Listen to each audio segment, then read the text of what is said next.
Have you ever felt completely disconnected, even when you're surrounded by people? That's not just loneliness. That's the fear of being alone with your own thoughts, and it's stealing your power. The most successful people I've ever met don't owe their greatness to what they read, who they know, or how hard they hustle. Their secret? They know how to be alone, and they thrive in that solitude.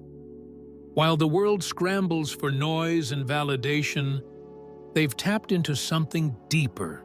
Because here's the truth: your life will never rise above the quality of your relationship with yourself. And that relationship? It's forged in silence. While most run from stillness, the elite embrace it. They use solitude not as escape, but as a weapon, a mirror, a source of clarity. This video holds the keys to building unshakable self-awareness, making powerful decisions without needing anyone's approval, and unlocking the creativity that's been buried under constant noise. If you want me to break down exactly how to unlock that power, drop a comment with the number 9.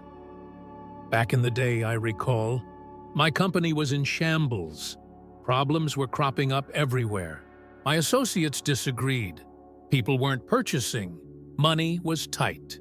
I received advice from everyone. Perform this task. There? Give it a go. The din is deafening. And then, out of the blue, my schedule cleared off one weekend. We were all cut off. No gatherings, no messages, no one else except myself and my ideas. At first, I was uneasy, restless. However, a change occurred thereafter. I discovered clarity in that peaceful place. Then I got out a yellow notepad and got to work. I had a whole strategy to change things around by Sunday night. Compared to everyone else's suggestions, that one really paid off. Why? Because it was in that quiet place that I was able to tap into my inner knowledge and wisdom about the company. I felt more powerful when I was alone than when I was part of a committee. Now, I want to clarify something. Being lonely is not the same as being alone. A terrible sensation of detachment and alone is loneliness. Your energy becomes drained, but alone time with a purpose. It's like being on a retreat instead of a jail. Very different sensation despite same physical conditions. Feeling abandoned is a common experience for lonely individuals. Some people find that being alone really frees them, seeking solace. Those in need patiently for a savior. Those who are adept at being alone are diligently working to save themselves. Did you notice the change? The ability to remain alone was a key skill for many historical figures who went on to do great things. While working on his theory of relativity, Einstein preferred to go on long walks alone rather than in crowded labs. Gettysburg Address was written solely by Lincoln. Many of Mother Teresa's most selfless acts of service, she claimed, originated in her quiet moments of prayer. The times when you're least busy are more likely to provide the most fruitful results. Being able to be alone is a sign of great self-confidence. Because they haven't worked on themselves, most individuals are uncomfortable in their own presence. They need continual affirmation from others and continual diversion. However, you show that you're whole when you can spend time alone without feeling lonely. That is appealing. It's rather impressive. You won't often see that. A wealthy CEO I met once confided in me his formula for success. He was always the first one at his workplace every morning. He said that the value of one peaceful hour exceeded that of the other 8 put together. During the day, he directed his opponents, and at that time, he thought, planned, and centered himself. Why? Reason being, he mustered the guts to spend time alone, contemplating. Let me tell you something interesting. People would sooner shock themselves than sit quietly for 15 minutes to think, according to studies. That's the level of discomfort that most people feel when they're alone. A person grows precisely in the face of adversity. That is the seat of authority. Impressing someone is impossible when you're by yourself. Avoid using face masks. You have the option to be totally forthright with yourself. As a seminar leader, one question I often ask is, when was the last time you were totally honest with yourself? Those expressions. Reason being, the majority of individuals never get the habit of taking an honest look at themselves since they are always attempting to impress other people. Being alone removes all pretense. It makes you face your deepest desires, your most important values, and your true identity. What matters is not what society says. The opinions of your parents, friends, and co-workers shouldn't count. Do you have any priorities in life? Being aware of one's own worth is crucial. To achieve genuine success is essential. Once upon a time, I knew a lady who amassed a multi-million-dollar fortune. She confided in me that an alone weekend retreat was the catalyst for her breakthrough. She remarked that I had been creating the company that everyone had anticipated me to establish for a long time. It was during those 2 days that I knew I had made a mistake. Upon returning, I made a full U-turn. Her company increased thrice in just 1 year. She finally got the insight she needed while she was alone. Recall the moments when you were most inspired. Where were you? In a busy meeting or taking a leisurely stroll in the shower? On a lengthy road trip, there's a rationale behind it. To form associations, your brain needs room to roam. To hear one's own knowledge, one requires silence. Your best ideas will be overpowered by all the background noise and interruptions. Allow me to share one additional anecdote about the profound impact of solitude. Independence is fostered. To succeed in anything, you must be able to rely on yourself. You learn to handle issues on your own while you're by yourself. A sense of self-assurance is cultivated. You develop an ingenious mind. In adulthood, it might be difficult for children who never learn to play alone. They fail to cultivate internal strengths. When it comes to pleasure, direction, and understanding language, they are completely reliant on other people. Those who find solace in being alone, however, develop a sense of autonomy that benefits them throughout their lives. I know this to be true because I have mentored thousands of individuals. People who have a hard time being alone sometimes find themselves in unhealthy partnerships, careers that go nowhere, or making bad choices with money. Why? Because they'll settle for about anything to stay out of their own way. When you learn to thrive in isolation, you get the ability to pick and choose what you let into your life. Tell me, what's intriguing? Desperate negotiators are those who are unable to withdraw from the negotiation. Everywhere you go, in business, in relationships, anything. Poor bargains will be accepted if you are unable to be alone. However, you are in a stronger position to bargain when you are at ease, when you are alone. No problem. There will be opportunities when you need to wait. That is strength. I had a conversation with a friend once who was seeing a guy who obviously wasn't the one for her. I want to know why she lingered. What she said was rather telling. Weekends alone are the worst. Let it sink in. Because she hates being alone, she was putting her fear of rejection into one of her most crucial life choices. In what ways does this occur? They fear spending Friday evenings alone, so they pick lifelong companions. Amazing power is being given out in that manner. What follows is a story about innovation and unique ideas. When you're always taking in other people's thoughts via media, like social media, television, and conversations, it becomes impossible for them to thrive in isolation. It's not like you're creating your own. Instead of thinking creatively, you start to think reactively and derivatively. Those who are really innovative guard their alone time with all their might. Every other year, Bill Gates has a Think Week, during which he spends a week in a lodge by himself, reading and contemplating. Approximately 8 years of Warren Buffett's career were devoted to reading and contemplation, according to Buffett. John Kay. While on a lengthy train trip by herself with her ideas, Rowling had the idea for Harry Potter. Steve Jobs was famous for going on lengthy walks alone.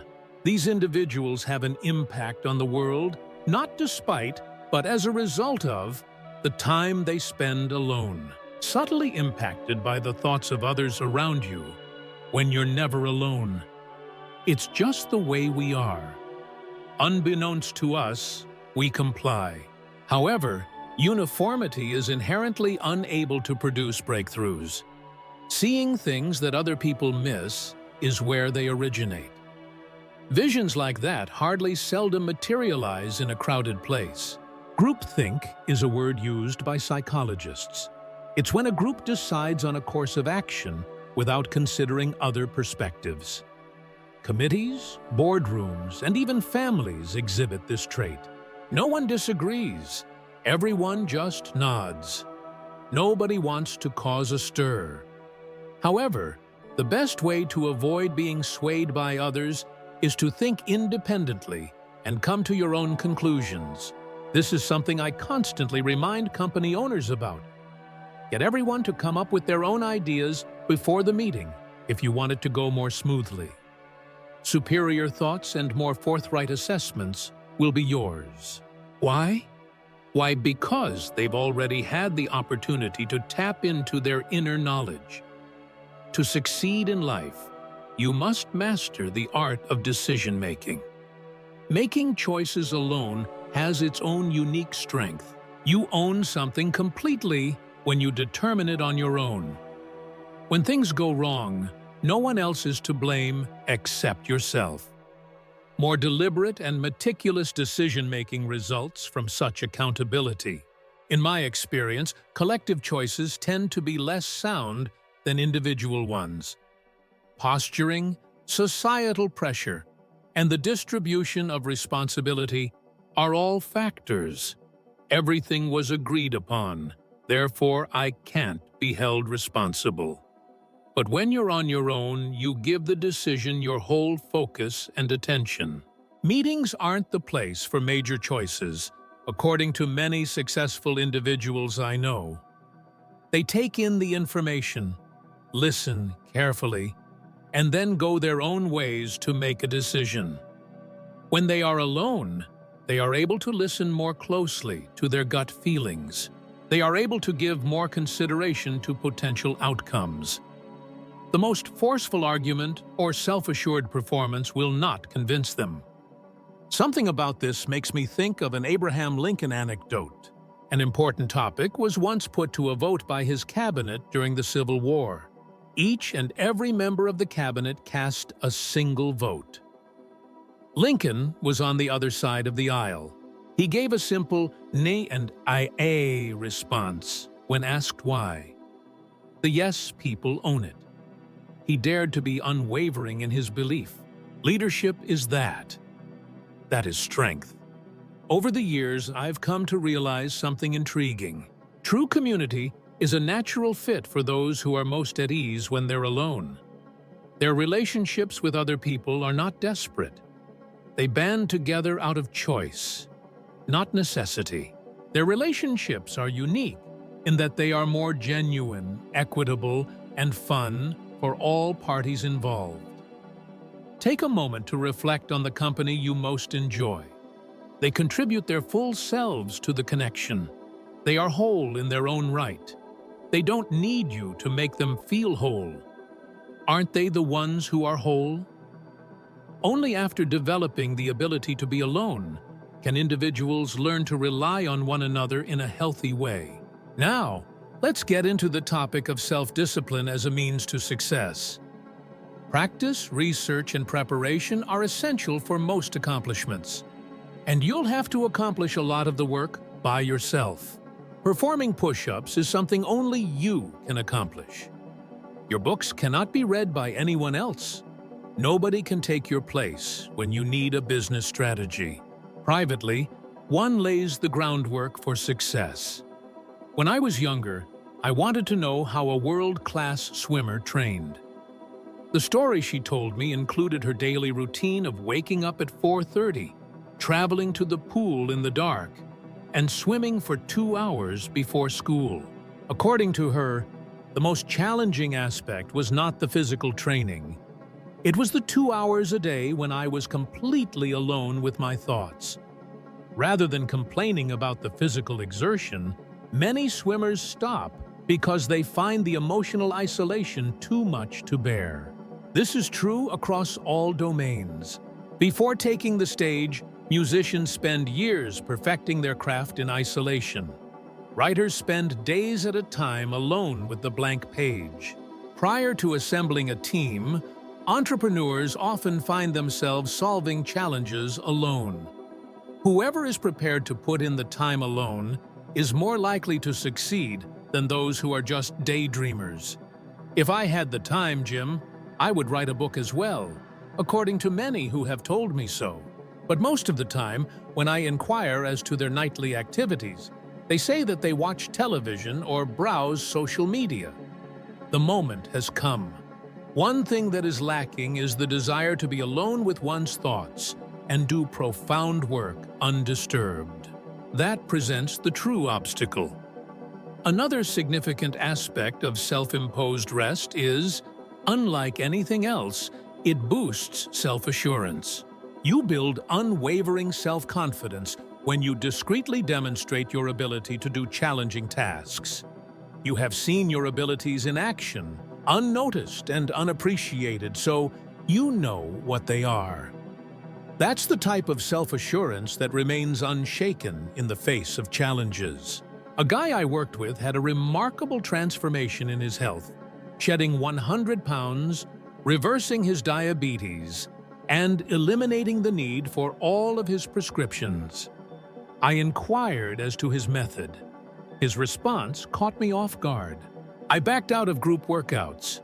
I quit attending weight loss groups, he said. My aspirations were no longer discussed. I choose to work alone at that period instead. The social component, he said, had supplanted action. The changes he sought were only realized once he committed to self-imposed isolation. But that's no excuse to ignore advice or help from those around you. Definitely not. However, relying on other people to motivate you or see you through to completion is different from just absorbing concepts from them. True self-control is an inner quality that needs time and space to develop. If you want advice, it's okay to bring in experts, but ultimately, you need to take charge of your life like a general contractor. You need to keep an eye on how your life is coming together. Nobody else can do it for you, and most of the forgetting occurs while you're alone with your thoughts and plans. Allow me to share with you an intriguing research that I came upon. Your immune system might benefit from frequent moments of alone, according to researchers. Their action reduces hypertension. They lower your body's stress hormone levels. What a remarkable thing! Just being alone for a while has positive effects on your body as well as your mind.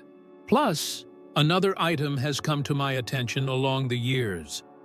Aging is seen differently by those who have mastered isolation. For a longer period of time, they keep their minds sharp.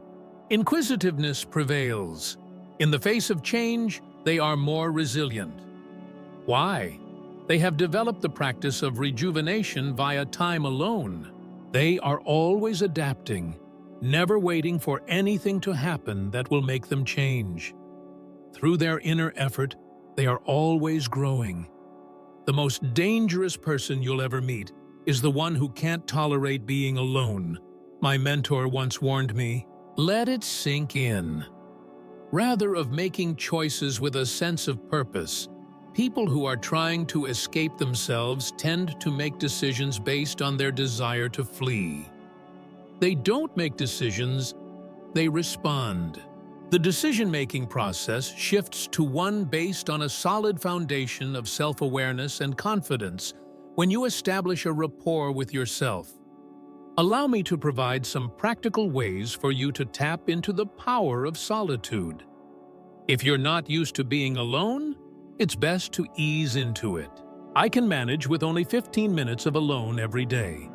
Isolation, uninterrupted, might have a profound impact.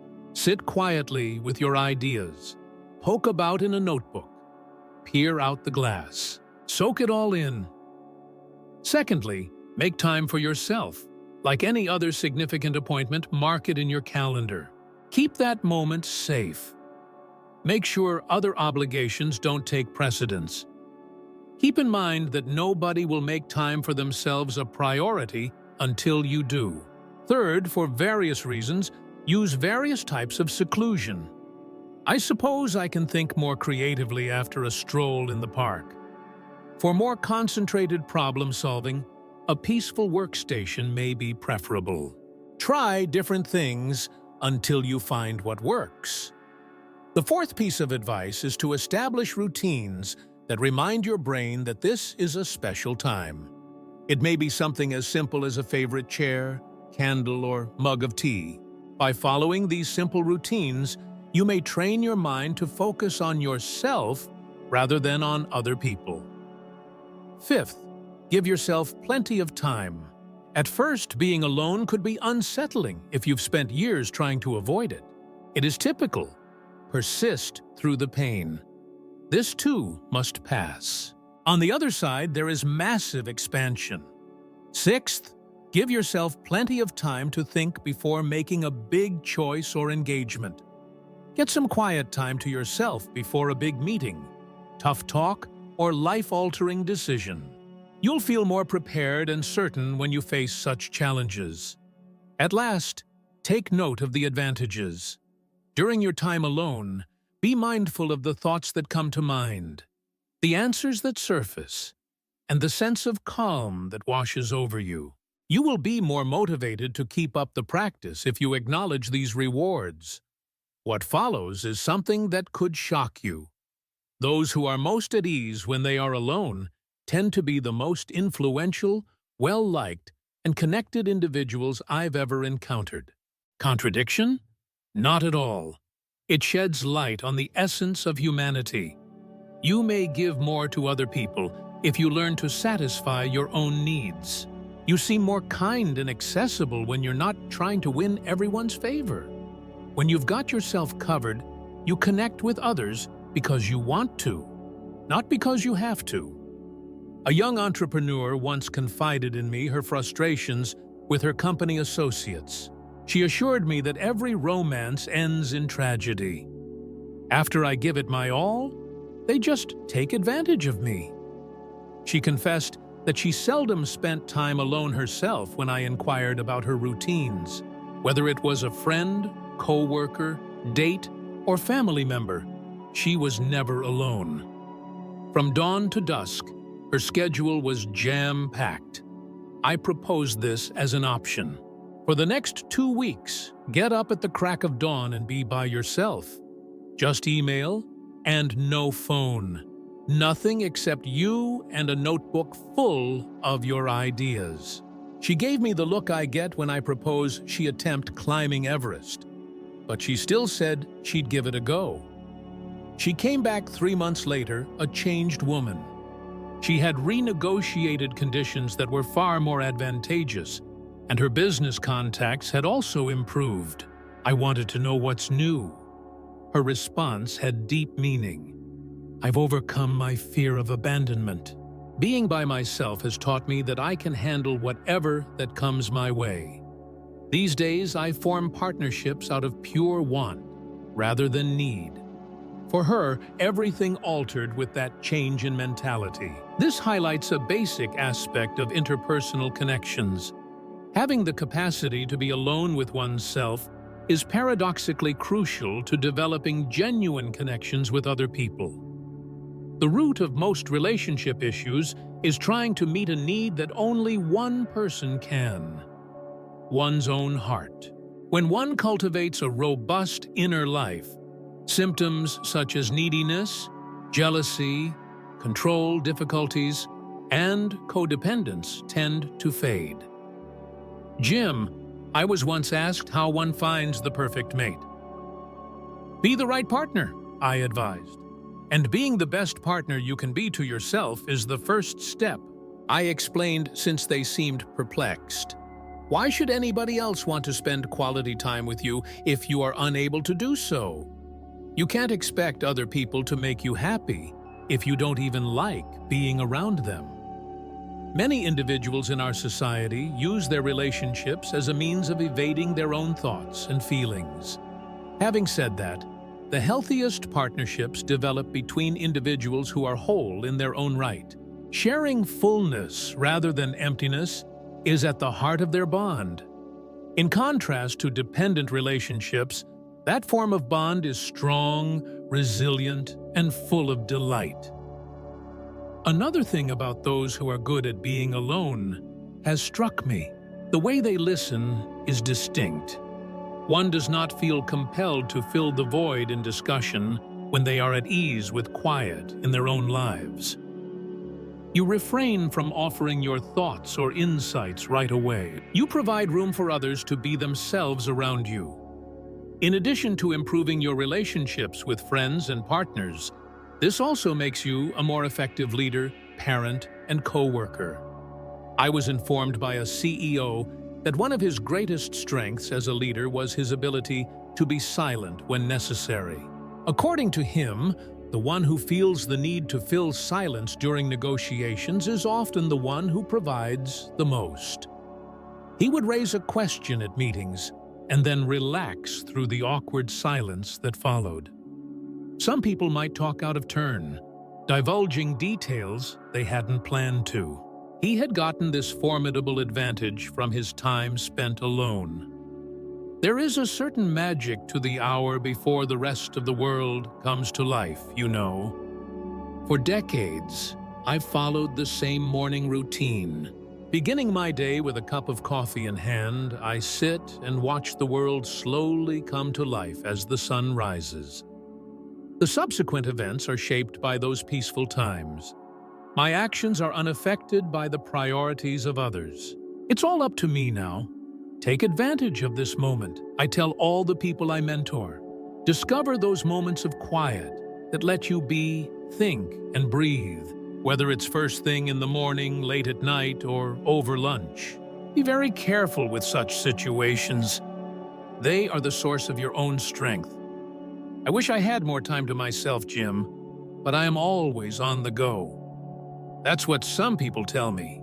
Aside from taking care of my parents as they age, I also have a hard profession and a family of my own. Even in the busiest of lives, there are opportunities for quiet reflection. And I get that. Just a few moments of quiet in your vehicle before you go into the office. A little stroll by myself at lunchtime. A little time alone with your thoughts before bed. You may increase your ability for deeper isolation when the circumstances permit by consistently engaging in these little activities. In my experience, I had the opportunity to work with a single mother. With 4 kids and 2 jobs, she's just trying to make ends meet. Personal time. She informed me that she couldn't afford such luxury, but she was willing to try out little areas of isolation. Take 3 deep breaths while trapped in the restroom. She needs only 10 minutes in the lot before she can collect her children. She would swap kid care with a neighbor for half an hour once a week. She found solace in these fleeting moments. She subsequently informed me that those few minutes were the ones that preserved her sanity. No matter what hat I wear, mother, employee, daughter, friend, They always remind me that at my core, they are always me. Being in touch with my essential self also bestowed upon me a resilience I had never idea I had. That is the benefit of being alone, an opportunity to separate your persona from your responsibilities. You are your actions, not your actions alone. In the space where your own knowledge stands true among the din of expectations. What most people mean when they say finding oneself really occurs during times of intentional isolation, as I've seen on many occasions. You won't find solace in other lands or in the affirmation of others. When there is complete silence and no one around to interrupt you, you discover yourself. You would be surprised at how many people go all over the globe in search of enlightenment, yet fail to make the most crucial trip of all, the one inside. They're willing to shell out a ton of cash on retreats, but they won't even take a half hour to sit quietly at home and think. Instead of listening to their own intuition, they will seek for gurus and mentors.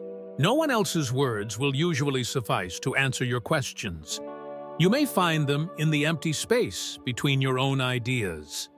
Now, I want to talk about something else related to solitudes. At first, it causes a lot of pain. There is no need to be concerned about that pain. It indicates that something is functioning. This is your brain's way of releasing all that excess stimuli. This is the real you, bursting through the facade of your socially constructed identity. When you first start spending time alone, you could experience certain uneasy emotions and ideas, fears you've been avoiding. We have some questions that you have been putting off, a truth that you have been refusing to acknowledge. Refrain from avoiding them. They aren't out to get you. In other words, they are roadmaps that lead you to potential development prospects and problem areas. One of my former co-workers was a very wealthy businessman who would do everything to avoid being alone. He had a jam-packed schedule. No matter what, his phone kept ringing. I really provoked a furious reaction from him when I proposed that he spend some time alone. "I am too busy to waste time worrying about nothing," he added curtly. Poor decision-making was hurting his company, and stress was taking a toll on his health. At last, he was left all by himself for a whole weekend amid a crisis. There is no other option. He was unhappy the first day, but by day 2, things started to change. The reason I had been dreading being alone became clear. After he informed me, I realized I was unhappy with my new identity. That weekend sealed the deal after my principles and deeds had become so diametrically opposed. He restored broken connections, reorganized his company, and vowed to follow values he had abandoned for a long time. Solitude has the power to change you in that way. It is an unfaltering mirror, a north-pointing compass, a way to start again when your life takes a wrong turn. Pay close attention to this. Society encourages us to move swiftly, stay awake, and make a choice immediately whenever we are faced with a change or decision. However, alone time is required for the most consequential decisions. Decisions about one's career, one's romantic relationships, and one's financial nest egg. Calm contemplation is very beneficial to them. When individuals are faced with a life-altering decision, I often advise them to have a decision retreat. Spend some time, even if it's just a few hours, alone yourself thinking about this one choice, not a single soul's opinion. Absent investigation. There are no lists of advantages and disadvantages. Taking a moment to reflect about my deepest desires. I should follow my instinct rather than my rational mind. The frequency with which these episodes provide insight is astounding. Alternatives that had before seemed disorganized now made perfect sense. Uncertainties may either mature into well-founded worries or vanish altogether. Now, there is a peaceful place for your intuition or inner knowledge to be heard. This method has prevented several individuals from making decisions they later came to regret. A lot of people have found the confidence to do things they were afraid to do before. Whatever the case may be, choices derived from this central location usually hold up. They won't make you wonder or keep your eyes on the road, not taken. As we near the end, allow me to impart one more wisdom on the efficacy of solitude. You may benefit from your resource that you cultivate in solitude in many aspects of your life. Have faith in oneself. Spending time alone with one's thoughts on a daily basis helps one to gain faith in one's own views, judgments, and values. The unwavering basis for all other matters is this self-confidence. Because they don't believe in themselves, most individuals suffer from persistent, low-level anxiety. They need ongoing affirmation and comfort. However, one's way of moving through the world changes after they have made friends with themselves in isolation. No amount of praise or criticism can shake that unwavering self-assurance. Knowing one's own thoughts, having faith in one's own emotions, and being able to follow one's own North Star could be the most powerful ability of all. In a society that thrives on your insecurity, learning to trust yourself is a game changer. Your task is straightforward. Become friends with loneliness. Find a place to start. Even if it's only for 5 minutes, it would be great. Construct gradually. Take note of the results. Persist through the pain until it becomes bearable, and then push through it to a place of strength. In the end, how well you get along with yourself determines how good your life is.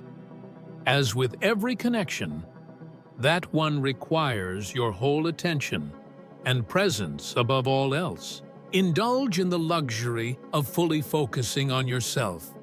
You can say it's the investment of a lifetime. This is the last notion I would want to share with you. Greatness has never been generated by the audience. Every significant advancement in human knowledge has been made by people who are prepared to separate themselves from the crowd, to think creatively, and to devote time to honing their specific talents in peace and quiet. So, you shouldn't be afraid of being alone. Appreciate it. Take care of it. Get good at it. A force that can alter your whole world is waiting for you in that peaceful place. All of these things, your choices, your imagination, your calm, your achievement. You shouldn't try to escape being alone. We should welcome it. Being alone really isn't a sign of weakness, you know. Being alone may be a strength. Much obliged.